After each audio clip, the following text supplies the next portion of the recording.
We're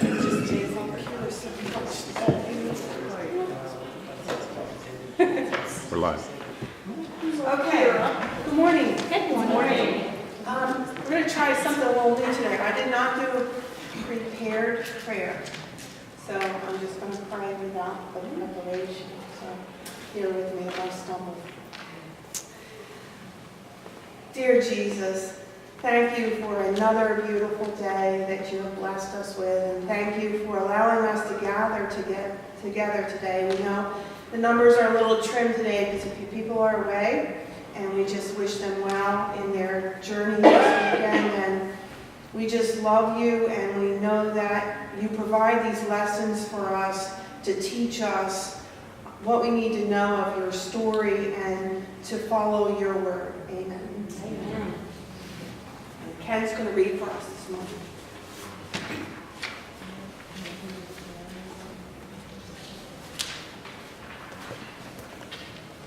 The title of this morning's lesson is Timeless Truth, Listen and Live.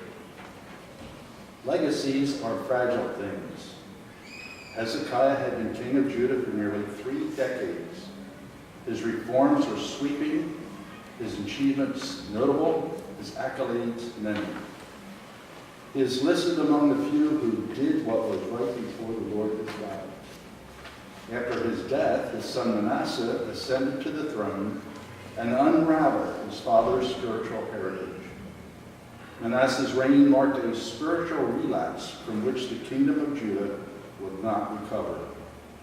He made a mockery of Hezekiah's faithful reign and did more evil than any of his predecessors. King Manasseh set up altars to the Lord's temple where worshiping the stars accompanied worshiping of Jehovah. He filled Jerusalem with the blood of innocents and turned his own heart and his people's hearts away from God. Manasseh was eventually captured by the Assyrian king and led off to Babylon in utter humiliation. At last he turned to the Lord, who had compassion on him and eventually allowed him to return to Jerusalem. God re-enters the story to give ultimate forgiveness even to the worst of kings. But God's people would not return to him.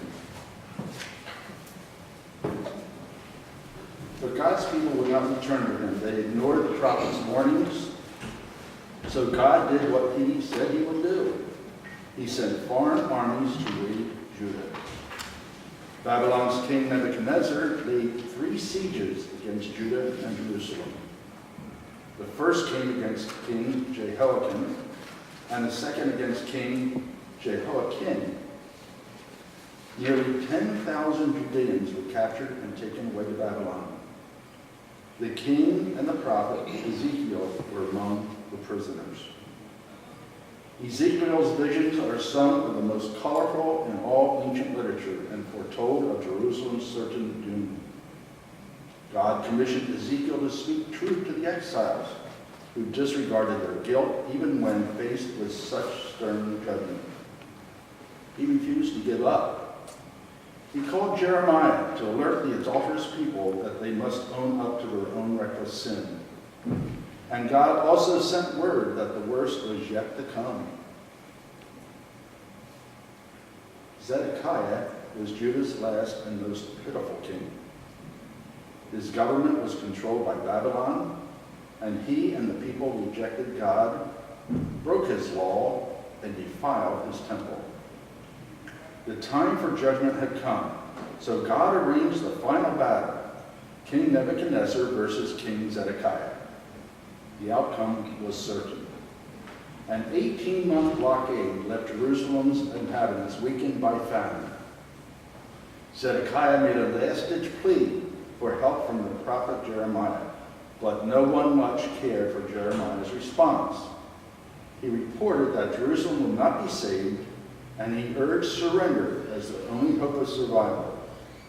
Most regarded his claims as treasonous. In 586 BC, the Babylonian army broke through the walls of Jerusalem. They demolished the city, looted the temple, and led the people away to Babylon. Jeremiah was among the few who were left behind. He grieved the loss of his beloved city and mourned the sin of God's people. He knew that Judah would have been saved, but even in his sorrow, this weeping prophet stood firm on the sure promises of God. He trusted that God would have compassion on the remnant who remained in Jerusalem. It had been 8 centuries since God delivered his people from slavery in Egypt. Now they were exiles in Babylon. Hope vanished. But God told Ezekiel that all was not lost. He reminded his people that he would one day cleanse and restore them. He assured their return to the homeland, and he promised that he would be their God. To illustrate his point, God showed Ezekiel a valley of dry bones and asked, "Can these bones live?" When Ezekiel spoke God's message to the bones, they came to life and stood like a vast army. This astonishing demonstration confirmed that even exile in Babylon would not hinder God's great upper story, and foretold a future resurrection for the faithful. Life would return to Israel's dried up bones. God would make them a nation again. He would bring them back to their land. Only he could. Oh, I'm sorry, only he could.